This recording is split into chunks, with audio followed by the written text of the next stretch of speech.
Panginoon, dinggin mo aking pasalamat.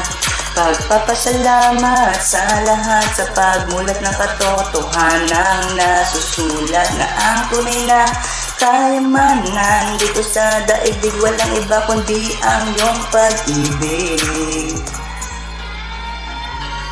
Pag-ibig sa paggawa, pag-ibig sa kapwa, pag-ibig sa anak at asawa, pag-iibigan niya ng turo ng kapatiran, gumawa ng mabuti, yan ang aral palagi. Mas okay nang naapi kaysa ikaw ang nangapi. Kapag ginawang ka ng masama, huwag kang gaganti, bagkus ipanalangin mo siya, dahil hindi niya alam ang kanyang ginagawa. Magkaroon ng awa, ang pagpapatawaran ay paglimot sa kasalanan, mapagkumbaba at ang Diyos Ama ang sa'yo'y bahala. O Ama, ang iyong pag-ibig ay hindi madadaig. Mga aral sa'yo lang nadinig at narinig. Salamat sa Diyos, yan ang palaging bukang bibig.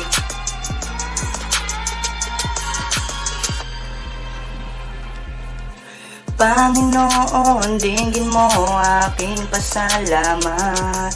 Pagpapasalamat sa lahat sa pagmulat ng katotohanan nasusulat na ang tunay na kayamanan dito sa daigdig. Walang iba kundi ang iyong pag-ibig. Pag-ibig, pag-ibig, pag-ibig at pagpapasalamat. Pag-iibigan, yan ang turo ng kapatiran.